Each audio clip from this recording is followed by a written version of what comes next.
We choose to go to the moon in this decade and do the other things, not because they are easy, but because they are hard. 2022년 쇼미더머니 11 방송 이후 약 3년간 긴 겨울잠에 들어갔던 쇼미더머니가 엠넷 개국 30주년 특집 프로젝트로 완전히 새로운 스케일의 부활을 예고했습니다. 이번 시즌은 국내 4개 도시, 그리고 뉴욕, 도쿄, 홍콩, 파리 등 해외 8개 도시에서 사상 최대 규모의 1차 예선 투어를 진행하며 글로벌 힙합 무대와의 본격적인 접점을 넓혀갈 예정이라 하는데요. 무려 1차 예선부터 12개 도시를 돌며 신선한 참가자들을 모집하는 만큼 이전 시즌과는 힘을 좀 많이 준 프로젝트가 될 것으로 보이죠. 8월부터 참가자 공개 모집이 시작된다는 점을 감안하며 본격적인 촬영은 올해 하반기부터 진행될 가능성이 높고 아마 방영은 내년 초로 예상이 됩니다. 가면 갈수록 음악 장르 간의 경계가 더욱더 허물어지면서 특히 타 장르에 비해 사운드적으로 좀 더 유연한 모습을 보이는 아이돌과 힙합 시장은 지금 이 순간에도 가장 트렌디한 사운드 요소들을 서로 자유롭게 차용하며 끊임없는 변화를 만들어가고 있고, 그 연장선에서 최근에는 걸그룹 멤버들과 래퍼들의 콜라보 음원도 생겨나고 있는 추세인데요. 이러한 흐름 속에서 이번 쇼미12에는 역대급 K-팝 아이돌들이 피처링으로 참여할 가능성도 충분히 기대해볼 수 있을 것 같습니다. 하지만 이번 시즌에서 진짜 중요한 건 스케일이 아니라 과연 래퍼들이 자신만의 이야기를 어떻게 들려줄 것인가 라는 질문이라고 생각합니다. 마이크 앞에 선 그 순간 과연 누구의 이야기가 진짜로 사람들의 마음을 움직이게 될지, 그게 쇼미더머니의 가장 흥미로운 지점이 아닐까요? 쇼미더머니의 등장은 한국 힙합의 역사에서 하나의 분기점이 되었습니다. 그동안 언더그라운드라는 그림자 속에 머물러 있던 힙합이라는 장르가 처음으로 대중의 뜨거운 조명을 받기 시작한 순간이었죠. 쇼미는 힙합이라는 장르가 지닌 거칠고 뾰족한 언어, 솔직한 날 것의 에너지, 그리고 치열한 노력 끝에 바닥부터 스스로를 끌어올린 래퍼들의 문법을 브라운관이라는 매개를 통해 가공하지 않은 채 전달했고, 그 결과 힙합은 더 이상 소수의 취향에 머무는 음악이 아닌 주류 음악 시장의 전면에서 트렌드를 이끄는 가장 뜨겁고 영향력 있는 장르로 떠오르게 됩니다. 하지만 그 인기만큼이나 힙합의 파이도 빠르게 커지기 시작했고, 그 속도에 휩쓸리듯 겉멋에 혹하거나 허상만을 쫓는 이들, 그리고 단지 돈을 벌기 위해 래퍼를 꿈꾸는 이들이 급격히 몰려들었는데요. 랩을 뱉고 화려하게 하는 거는 정말 더 잘하시는 것 같은데 자신의 음악적인 색깔이 1차에서 안 보였던 것 같아요.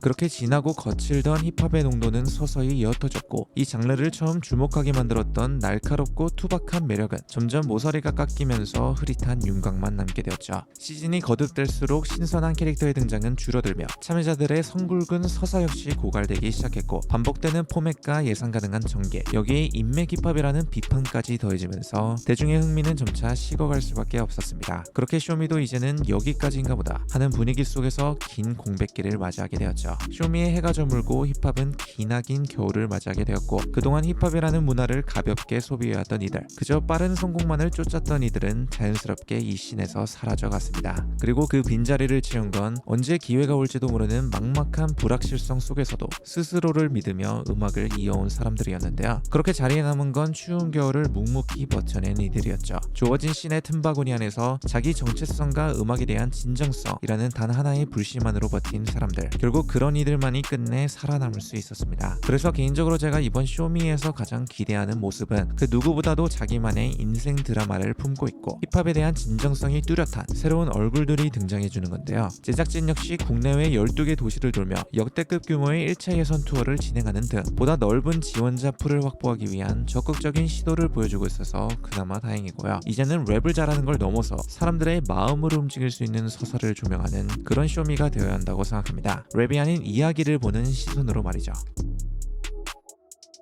인간은 본능적으로 신화적인 이야기에 끌린다고 생각합니다. 특히 평범한 인물이 고난과 시련을 겪으며 마침내 세상이 인정을 받게 되는 구조는 수천 년 전부터 반복되어 온 가장 오래되고 검증된 서사죠. 우리가 진심으로 응원하고 싶은 인물은 이미 완성된 히어로가 아니라 여전히 불완전한 인간일 텐데요. 서툴고 어색했던 출발, 반복되는 실패들과 좌절, 스스로도 자신을 의심하게 되는 나날들, 그 안에 깃든 결핍과 흔들림이야말로 우리를 이야기 속 주인공에게 몰입하게 만드는 감정의 실마리를 말이가 아닐까요? 대중이 진정 보고 싶어하는 순간은 이미 잘 나가는 래퍼들의 화려한 정상이 아니라 고난과 역경을 딛고 지금 막 날개를 달기 직전의 그 절박한 찰나이죠. 왜냐면 그 순간 속엔 우리 각자의 성장 욕망이 고스란히 투영되기 때문인데요. 그래서 쇼미가 진짜 다시 살아나려면 단순히 랩을 잘하는 사람을 조명하는 것도 좋지만 사람들의 감정을 흔들 수 있고 동시에 동경하게 만들 수 있는 자기만의 서사를 지닌 인물을 비추는 쪽이 더 강력한 방법이 될 수도 있다고 생각합니다. 그래서 오늘은 이번 쇼미12가 어떻게 하면 다시 살아날 수 있을지에 대한 제 개인적인 생각과 함께 출연하는 래퍼들이 방송이 끝난 뒤에도 단지 한 번의 유행으로서 끝나는 것이 아니라 그 인지도를 어떻게 커리어로 연결시킬 수 있을지에 대한 조금 더 깊은 고민을 나눠보려 합니다.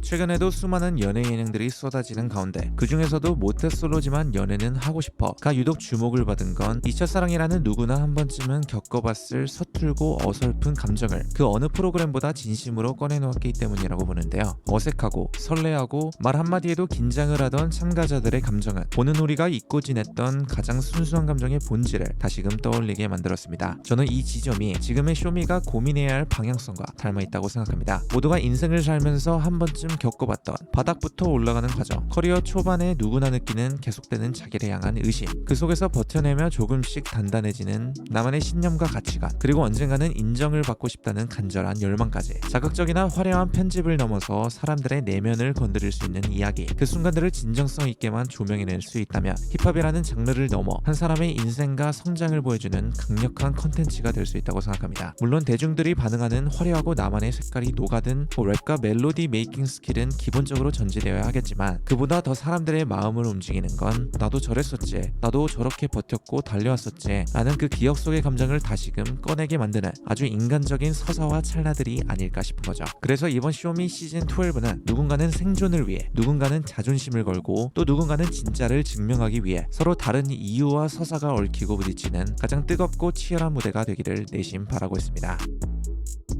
이제는 참가자들의 실력 자체가 이미 전반적으로 상향 평준화가 된 이 시점, 단순한 음악적 스킬만으로는 더 이상 시청자들에게 강하게 각인되기 어려운 이 시대에서 과연 제가 만약 쇼미를 나가게 된다면 어떤 기획을 짜고 나갈 수 있을지 한번 고민을 해봤는데요. 일단 제일 먼저 이전 시즌에서 우원재의 비니, 빅나티의 군밤 모자처럼 할로윈 코스튬으로까지 회자될 만큼 이 뚜렷한 외적 개성을 챙겨야 할 테고, 사람들이 몸에 타투를 새길 정도로 의미가 깊은 가사들을 벌스에 담을 뿐만이 아니라 그 무엇보다도 누가 앞에 있든 전혀 꿀리지 않고 자신만의 야마를 믿고 밀어붙이는 카리스마와 자신감을 보여주면서, 그리고 중간중간 작가님들과의 인터뷰를 통해 보시는 시청자들이 나에게 몰입을 할 수 있게끔 이 프로그램에 내가 얼마나 진심인지, 지금 이 순간만을 위해 얼마나 내가 치열하게 살아왔는지, 앞으로 주어질 미션들을 어떻게 헤쳐나갈 건지에 대한 나의 각오와 포부를 솔직하게 보여줄 것 같은데요. 이런 오디션 프로그램에서는 얼마나 오래 시청자들에게 남느냐에 따라 그 사람의 존재감이 결정된다고 생각하기 때문입니다. 이번 쇼미12에서는 이 사람은 쇼미 이후에 어떤 모습을 보여줄까, 나중에 이 래퍼의 인터뷰에서 그만의 이야기를 조금 더 깊이 들어보고 싶다, 이런 감정을 자연스럽게 불러일으키는 슈퍼스타의 기질이 있는 누군가, 단순히 랩을 잘하고 무대를 잘하는 걸 넘어서 사람들 마음에 오래 남는 진짜 서사의 주인공이 나왔으면 하는 바람입니다. 싱어게인 같은 경우도 저는 그거에서 결국은 이 사람의 저는 인터뷰를 보고 싶은 사람, 노래를 듣고 나서 인터뷰를 듣고 싶다, 말이 궁금해지는 사람. 오히려 네. 이런 노래를 부르는 사람은 뒤에 무슨 얘기가 있을까가 궁금한 사람. 네. 야. 그런 사람이 기준이었고. 네네네. 근데 그 싱어게인이랑 흑백요리사는 조금 비슷했던 것 같아요. 네. 이 사람도 결국에는 그 요리 뒤에 이 사람이 어떤 이야기로 이 요리를 만들까? 결국은 이 사람이 어떤 요리 이야기를 가지고 있나? 그게 제일 궁금해서 이 사람 요리를 맛보는 것보다도 이 사람이랑 얘기를 제일 많이 했고, 정말 많이 인터뷰를 하고 이야기를 들어보고, 그게 제일 중요했던 것 같아요.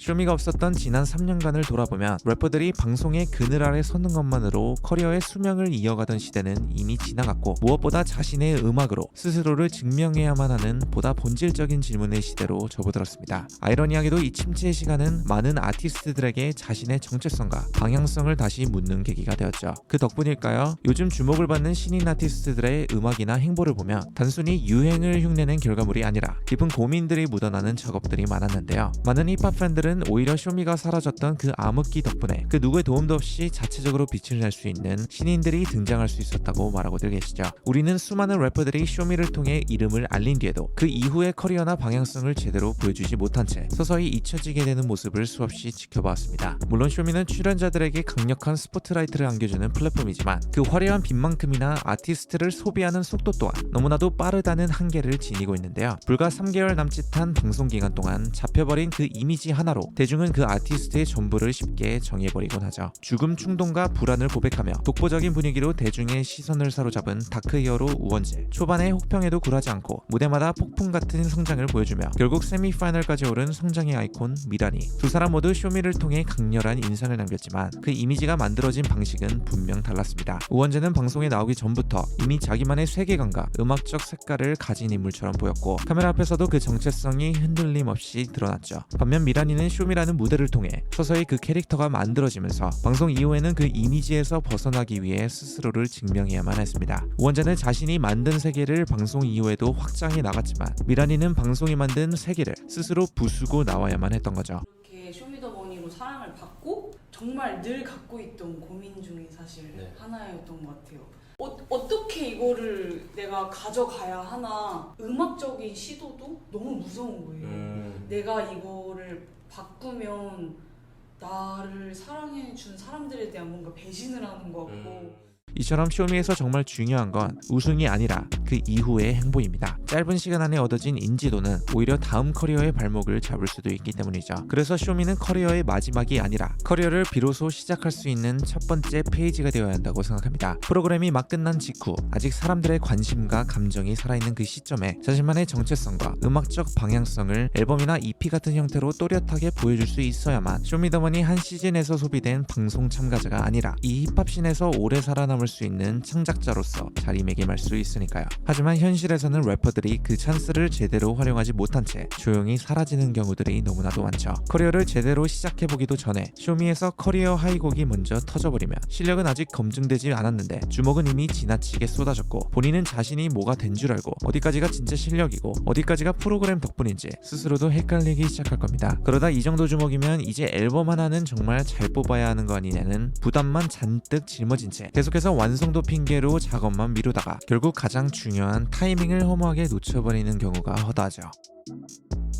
그래서 저는 아티스트는 나무와도 같다고 생각합니다. 나무처럼 아티스트도 뿌리가 깊게 내려가야 비가 오고 바람이 불어도 버틸 수 있으니까요. 여기서 뿌리란 아티스트로서 오직 나만이 줄 수 있는 고유한 가치와 경험, 그걸 통해 천천히 만들어가는 나만의 브랜딩, 그리고 바로 그 교차 지점에서야말로 비로소 찐팬들이 만들어지는 거죠. 그런데 아직 뿌리도 내리기 전에 쇼미 같은 매스미디어를 통해 너무 빠르게 유명해지고 과도한 주목을 받게 되면 처음엔 행사도 몰려오고 돈도 벌고 세상이 나를 중심으로 돌아가는 것처럼 느껴지겠지만 그게 오래 갈 거라고 믿고 어깨에 힘만 들어가기 시작하면 진짜 무너지게 되는 건 순식간일 겁니다. 비 한번 작정하고 세게 쏟아지면 얕은 뿌리는 견디지 못하고 그 나무는 그대로 송두리째 뽑혀버리니까요. 쇼미로 빠르게 떴다고 해서 쇼미 콘서트 아니고서야 당장 단콘을 열 수 있는 것도 아니고 무슨 일이든 언제나 같이 걸어가줄 코어 팬층이 생기는 것도 아닐 뿐더러 그렇게 생긴 얕은 인지도는 빠르게 바뀌는 대중들의 관심처럼 언제든 다른 누군가로 대체될 수 있는 건데요. 어쩌면 너무 빨리 잘 된다는 것은 너무 빨리 잊혀질 위험까지 같이 따라오는 것일지도 모르겠습니다. 그래서 저는 이렇게 생각해요. 쇼미더머니가 잠깐의 조명을 비춰줄 때 그 뒤를 어떻게 준비하느냐가 진짜 래퍼들 커리어의 분기점이 될 수 있다고요. 조금만 더 깊게 고민하고 조금만 더 단단히 준비한 사람들만이 이 짧은 스포트라이트를 가장 오래 빛나는 장면으로 만들 수 있지 않을까 싶은 거죠. 기회는 준비된 사람들에게만 진짜 도약판이 되어주니까요.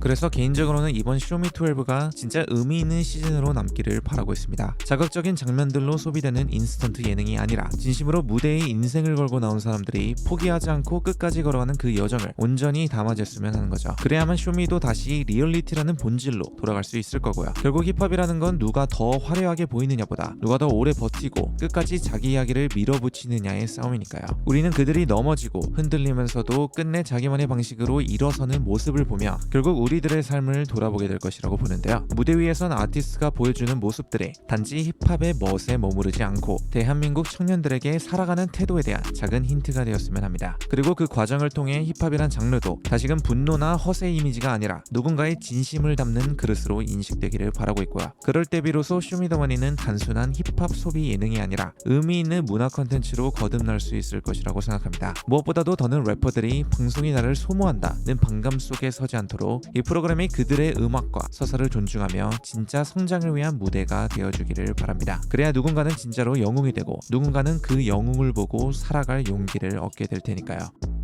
그럼 오늘 이야기는 여기서 마무리하도록 하겠습니다. 감사합니다.